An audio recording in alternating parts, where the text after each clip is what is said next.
ladies and gentlemen. Welcome back to the Miss Sensational Gaming channel. I'm your host for today. In today's video, I am going to be playing Nancy Drew, Secret of the Scarlet Hand. I just finished playing this for Daily Motion, and now I'm doing the Let's Play on YouTube. It will not be easy for me to remember what I did, but I'm going to try my best to do so. So let's go ahead and start a new game. Welcome to my latest case, Secret of the Scarlet Hand. To start playing, choose either Junior or Senior Detective. If you're new to adventure games or need some help, choose Tutorial. Dear Dad, greetings from the new Deputy Curator at Beach Hill Museum in Washington, D.C. I miss you, by the way. How's Africa? I sure hope this letter reaches you in Ouagadougou before you move on to Nairobi. So I got the internship.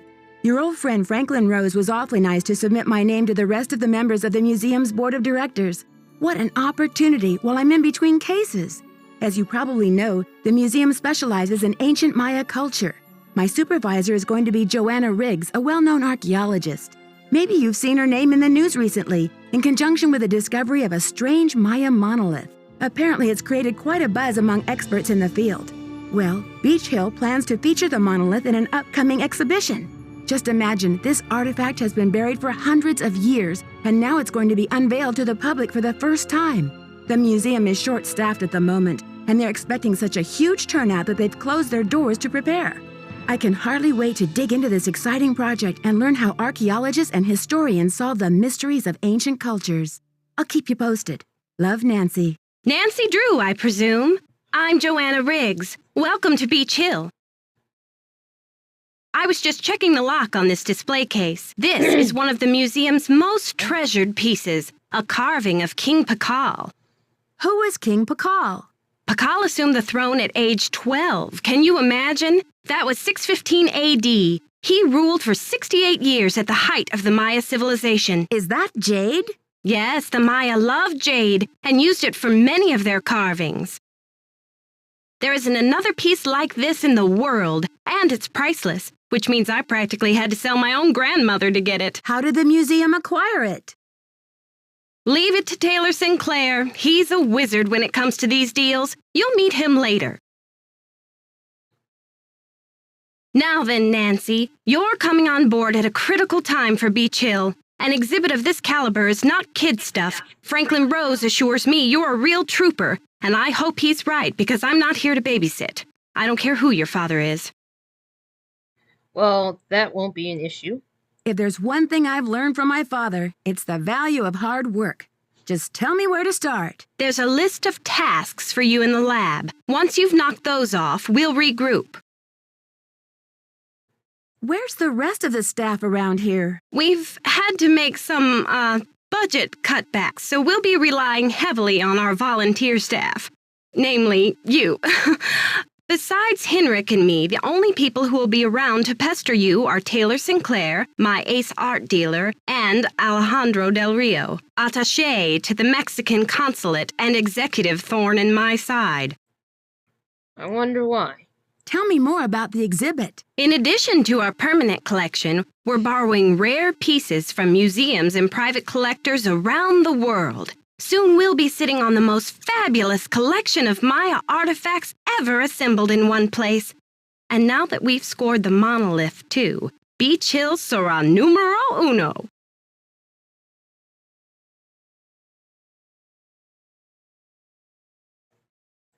Okay.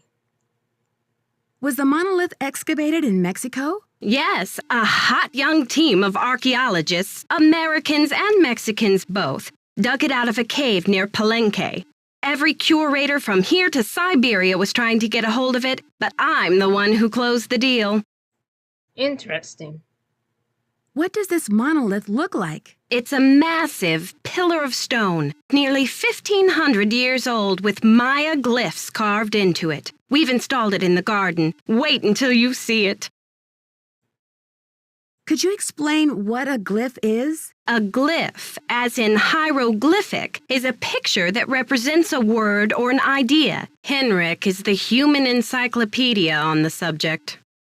How many glyphs are there in all? Henrik can help you with that. Henrik, is he on staff here at the museum?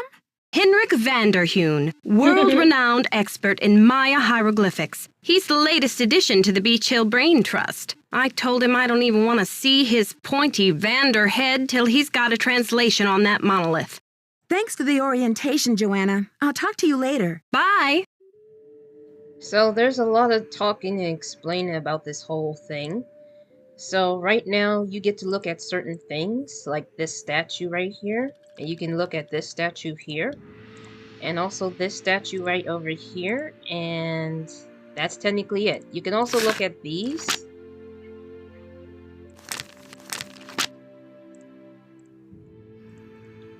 And this is the necklace that has the jade carving. That's going to be... Topeka Commission for the Arts. How cultured. Yeah.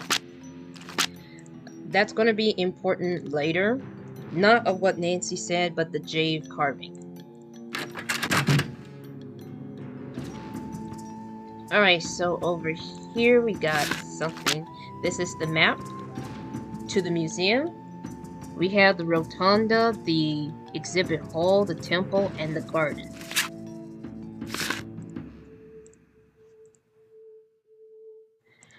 So, let's see here.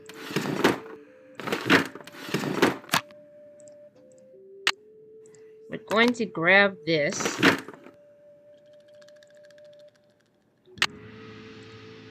The knob is missing. The knob is missing.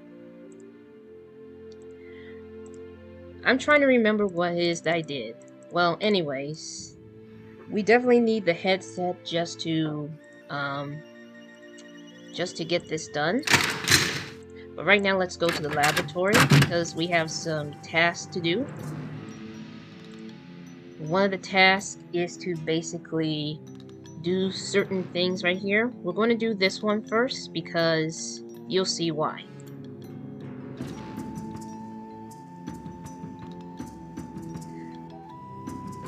Okay, let me see here. Hold on. The number to get some bubble wraps is 555-9963. Alright, so let's call these people.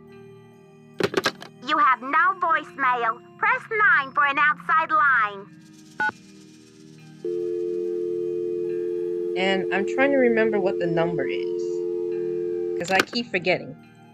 I didn't forget. 555-9963. You have...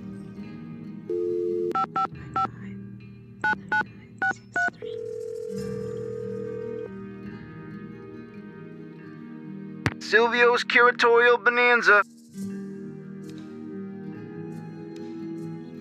Okay, so this is the part where I get really frustrated, or technically irritated. I'd like to place an order, please. Have you ordered from us before? Yes, I think so. We have an account number. Okay, good. That saves me a lot of paperwork. What's the account number? BH119K. BH119... BH119K? Beach Hill? Are you serious? That's right. I'm the new deputy curator, Nancy Drew. Well, whoop-de-doo, it's Nancy Drew. But Silvio's curatorial bonanza no longer does business with Beach Hill. I've sent all 6 of the outstanding invoices to a collection agency. And you jokers won't get another packing peanut out of Silvio Jr. ever. Do not call here again. Rude. That is disrespectful. Sorry. That kind of makes me real mad. But something tells me that something is happening at the museum that causes whoever this guy is getting upset. Okay, we're gonna take a look at this book here because it's somewhat important for some reason. I don't remember. It's nothing but drawings and everything else. And here we have the Cocoa Kringles candy bar.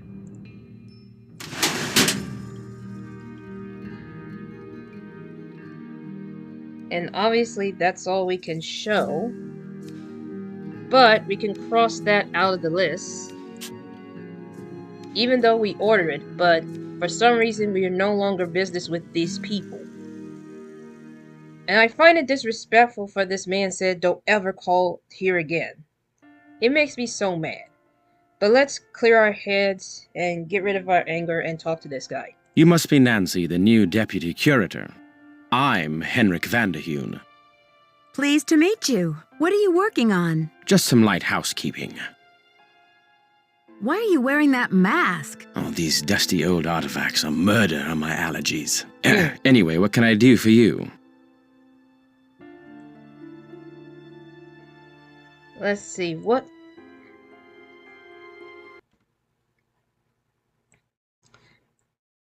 I'm supposed to order more packing supplies, but the company says they won't do business with us anymore. Does Beach Hill have bills it can't pay? No comment. But Henrik, how am I supposed to get this order taken care of? I hereby absolve you of that task. If Joanna wants things shipped, she can stuff them into garbage bags for all I care. Yikes. I don't know what his problem is. Did you know the deputy curator who was here before me? Hurricane Sunny? I'm afraid I did. If he wasn't losing paperwork or setting off the fire alarm, he was cornering our visitors with his theory that the Maya were abducted by aliens. I'm afraid you'll be cleaning up his messes for a while. That explains so much. Joanna turned me loose without too many instructions. Do you have any advice for me? Well, as you've probably heard, the museum is closed in preparation for the exhibit, so you'll have free run of the place. Please explore. The sooner you get to know your way around, the better. Think of the lab as your home base, your center of communications. Anyone who wants to get in touch with you will leave a note or a voicemail here, so check in often. I'm very busy with my work, so you're going to have to be pretty independent, but I suspect you wouldn't have it any other way. I'm curious about your work. How do you go about translating a glyph anyway? It can be a complicated process, involving research, piecing lots of different elements together, and a healthy dose of guesswork.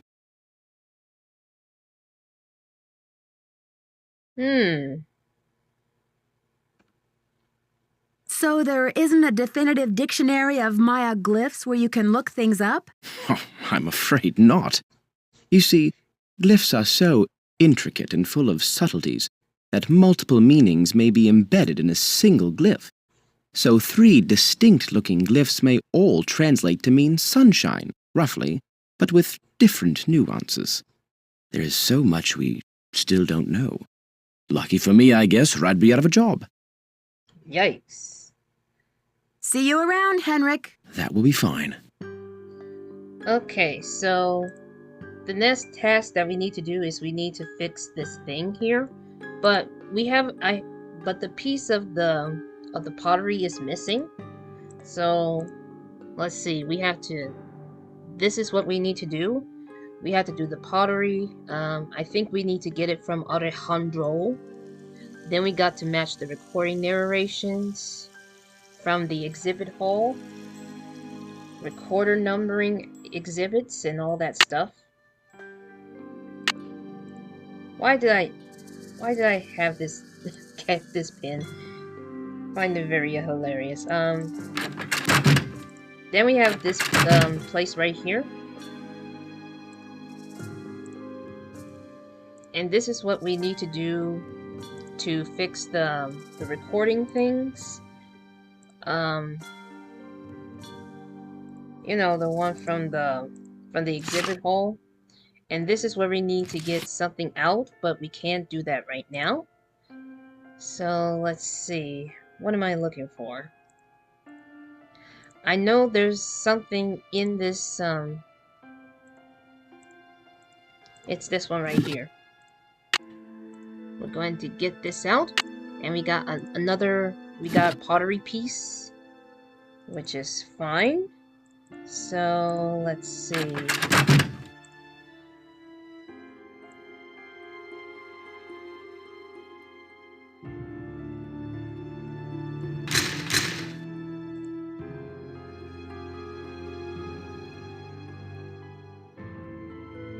Let's see. I think that we have to look for... I think in the exhibit hall there's probably another pottery piece.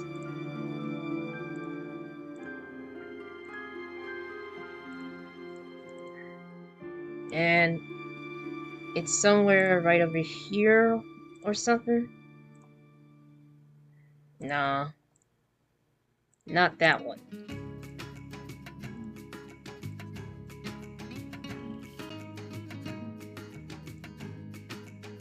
Is it this one? No.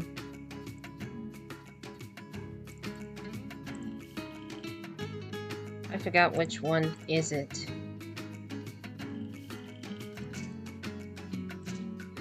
And this one is going to be very important later on. I'm not going to say why. But let's just say it's definitely important. So this is something that we need to... Something right here.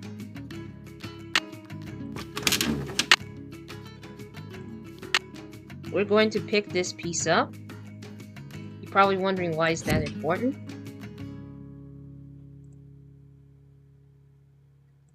Well, you're just going to have to wait and see.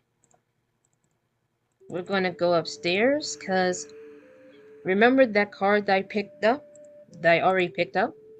Well, we need to get, I need something to get this open.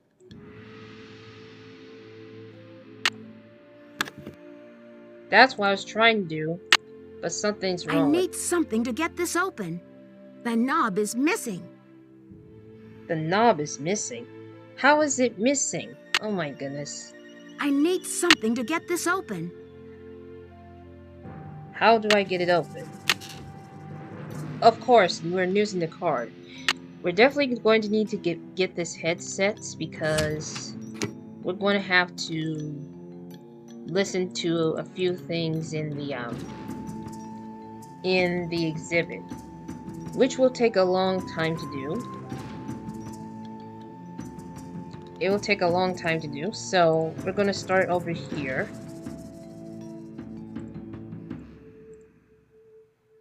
And let's see.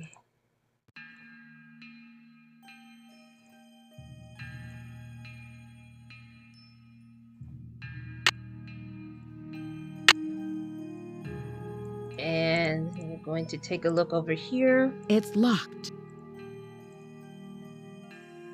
And we're going to listen to it. The Maya used different methods to represent numbers. Here is an example of the numbers from 0 to 19, from top left to bottom right. Notice how some numbers are represented with bars and dots, and some are represented with pictures. Okay, it taught us about certain things. Okay, let's listen to this.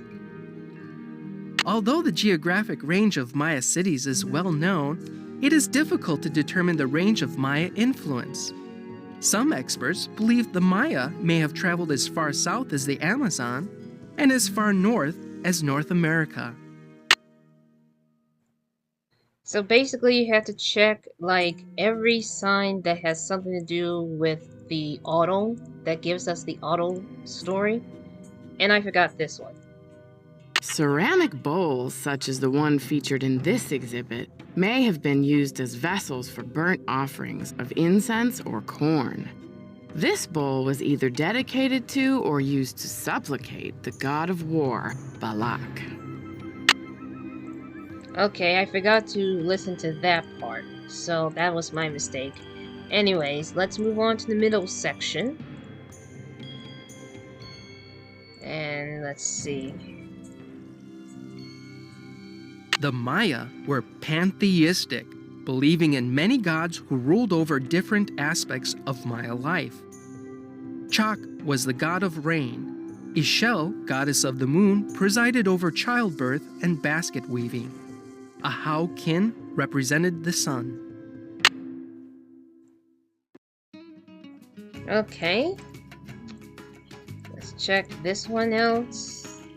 Nothing and nothing here. So we don't have to listen to this one. We just have to read it. Then we're going to go over here. Let's see here. Here's something that is auto. Lady Zak Cook ruled Palenque before her son ascended the throne in 615 CE. Maya tradition required that the kingship be handed down from father to son, but Lady Zak Cook broke this custom by establishing herself as a deity. This gave her the power to justify the new royal lineage. Because his mother had been deified, Pakal often referred to himself as the first true king. Okay. So let's see. Here's another auto right here. I am Lord Pakal, ruler of the mighty kingdom of Palenque. All those who come before me witness my power. Lord Pakal is considered the most influential ruler of the Maya civilization. Cultural, scientific, and military achievement flourished under his reign. As with all Maya kings, very little is known about his personal life, since all written inscriptions dealt solely with public achievements such as wars, battles, coronations, births, marriages, and deaths.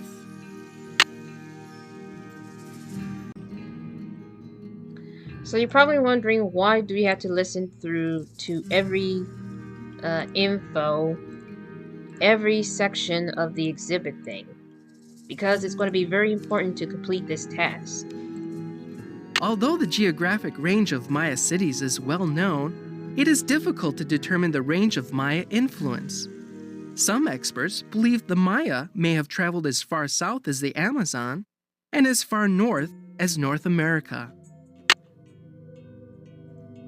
Have I already listened to this? I don't know. The Maya used different methods to represent numbers.